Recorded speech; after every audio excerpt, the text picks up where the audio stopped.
Today on the show, we're going to be talking about DC Universe Rebirth #1, and it was amazing and I loved every second of it, so let's get talking about it.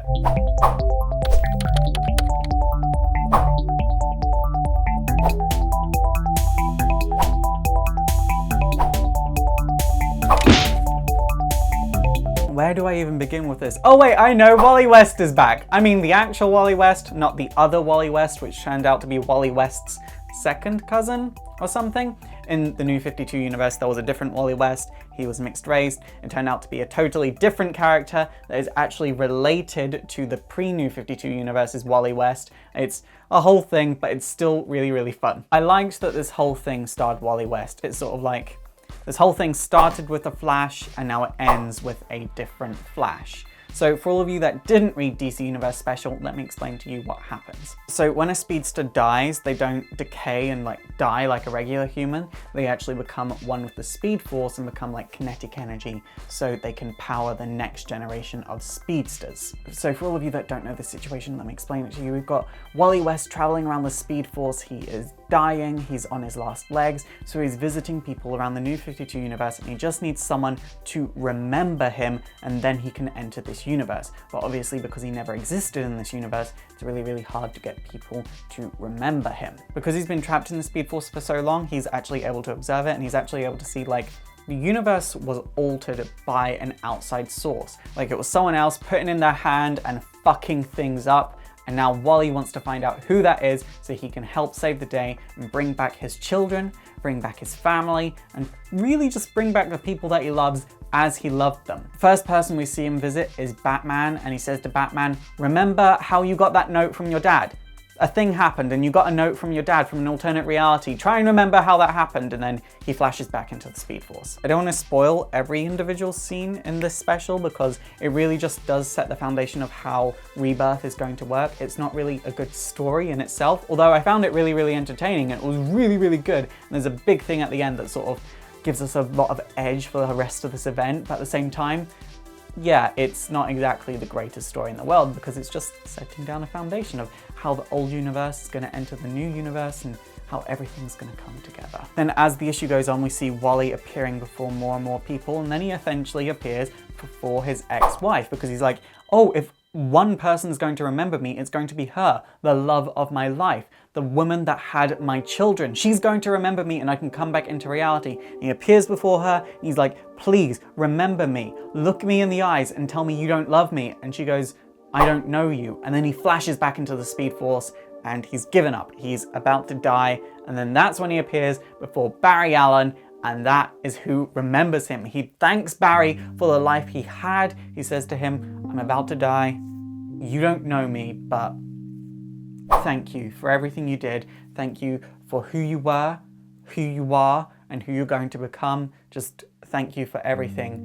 And that's when Barry reaches out to him and says, Wally, and he's brought into this new existence. He's revived. Wally is back! Wally is back! There's obviously a lot of stuff that happens in between. This isn't an exact retelling of DC Rebirth, but I did just want to talk about it. I don't want to spoil everything that happens in it. There were a number of characters they could have done this with, but obviously those characters have been introduced as the New 52 went along, such as Stephanie Brown or Donna Troy. Lots of people really did complain about them not being there, or even Cassandra Cain. They could have used Cassandra Cain, but some of those characters were introduced as the New 52 went along, not Cassandra Cain as far as I'm aware, although she could be there now. I've been a little bit out of the loop because I haven't really enjoyed the DCU era aside from Titans Hunt. I'm really, really happy that Wally is back because it sort of re-sparked my love for DC, and even this week's issues of Rebirth, I'm really, really loving it. I feel like Rebirth is what I needed to fall in love with DC again. They couldn't be doing this in a better way. Really, because of Wally, we've got Nightwing again, and because of that, hashtag the butt is back. Hashtag Wally brought back the butt. How they're explaining how history was altered before the New 52 is that this person that altered history just took away 10 years. Because of that 10 years, Wally West stopped existing, and a number of heroes just never became heroes, and a whole bunch of stuff happened, basically. And as much as this was quite a dramatic and dark thing, it was fun to read. And this is what I've been missing from DC Comics since 2011. Just because something is dark doesn't mean it can't be fun. You can have fun and dark. The Nightmare Before Christmas is a really, really good example of that. It's dark but fun. Corpse Bride, dark but fun. You can balance between the two of them. DC Universe Rebirth Special #1, dark but fun.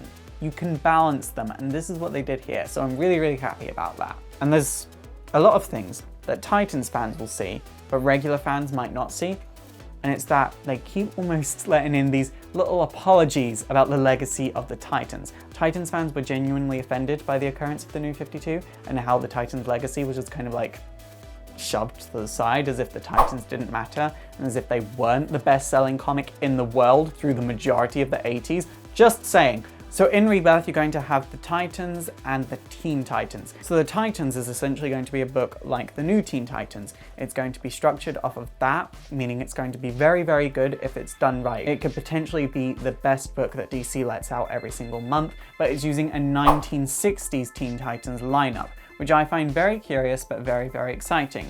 Then in the Teen Titans, it's sort of continuing off the tonality that the show set in. The show and the comics have been very, very different since both of their start. Anyone that says they were the same has clearly never read a comic in their life. In the comic, you have a team that consists of Damian Wayne, Wally West, the New 52 Wally West, as Kid Flash, Starfire, Beast Boy, and Raven. Overall, I'm excited for Rebirth. I'm going to put a mycomicshop.com link down below where you can get your own copy of DC Universe Rebirth. It's such a good read. It's so much fun. If you've fallen out of love with DC recently, please do pick it up because it will re-spark your love 10 times over. I'm so excited. Wally's back. Wally's back. It's super effective! Okay guys, that is it for today. So what did you think of DC Universe Rebirth? Please let me know in the comments down below. And also don't forget to thumbs up and subscribe if you want to see more history videos. And also don't forget to like me on Facebook, follow me on Twitter, support the show by checking out my Patreon if you want to see bigger and better and more history videos. We're really trying to hit that first goal so the show can get its own studios so I can make 5 videos a week.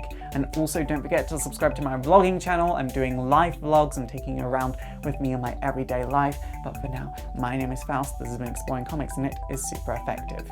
Now we saw everyone in that book that I didn't expect to see. We saw the Atom, we saw Blue Beetle, we saw some repercussions of what could happen with Blue Beetle, we saw Dr. Fate talking about Blue Beetle.